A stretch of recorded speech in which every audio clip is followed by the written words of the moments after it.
Hello friends, आप सुन रहे हैं पंचतंत्र की शिक्षाप्रद कहानियाँ। आज की कहानी है अनजान से बचो। एक राजा के सोने के कमरे में एक सफ़ेद जू रहती थी। एक तो राजा के सुंदर महल, दूसरे राजा का मज़ेदार खून।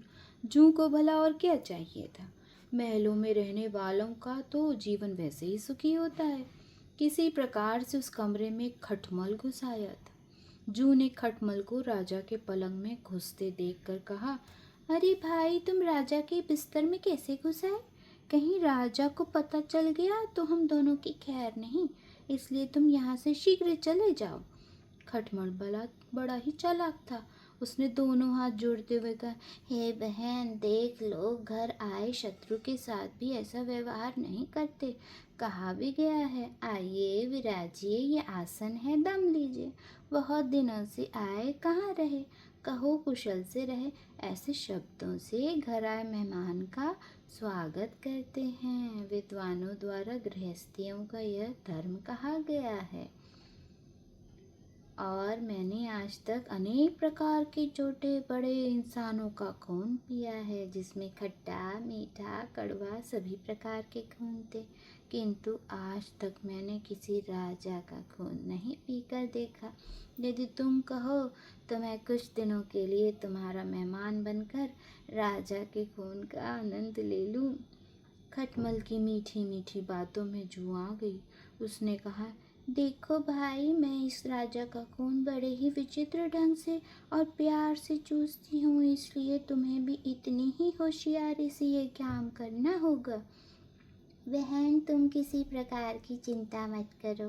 मैं राजा का खून उसी समय चूसना आरंभ करूँगा जब तुम उसका खून पी लोगी। वह दोनों ये बातें कर ही रहे थे कि इतने में राजा भी अपने कमरे में आ गया।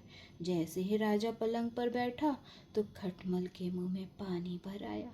उसने झट से राजा को काट खाया। किसी ने ठीक ही कहा है, उपदेश से स्वभाव नहीं बदलता। पानी को जितना मर्जी गर्म कर लो, वह फिर से ठंडा हो जाएगा। चाहे आग ठंडी हो जाए और शीतल किरणों वाला चांद जलने वाला बन जाए, तो भी मनुष्य का स्वभाव नहीं बदला जा सकता। उधर जैसे ही राजा को खटमल ने काटा, वो तड़प कर उस पलंग से उठ खड़ा हुआ और चीख कर बोला, इस पलंग में जूं और खटमल जरूर हैं जिन्होंने मुझे काटा है। राजा के नौकर उसकी बात सुनकर भागे हुए आए और पलंग पर से बिस्तर उठाकर देखने लगे। चूंकि खटमल बड़ा होशियार था, वो झट से किसी लकड़ी की दरार में घुस गया। जूं बेचारी कपड़े की सीवन में चिपकी हुई थी, सो झट से उस नौकरों को नजर आ गई। बस फिर क्या था, नौकरों ने जूं को हाथ में लेते हुए उसे मसल कर सदा के लिए समाप्त कर दिया। जूं बेचारी तो मर गई, चालाक खटमल बच गया। इसलिए तो आपसे कहता हूँ महाराज, आप अपने लोगों पर विश्वास करो, बाहर के लोगों से बचो। जैसा कि आपने सुना ही होगा, राजा ककुदद्रुम। मैंने नहीं सुना मित्र, तुम ही बता दो उस राजा की कहानी। शेर बोला, अगली कहानी अगली बार।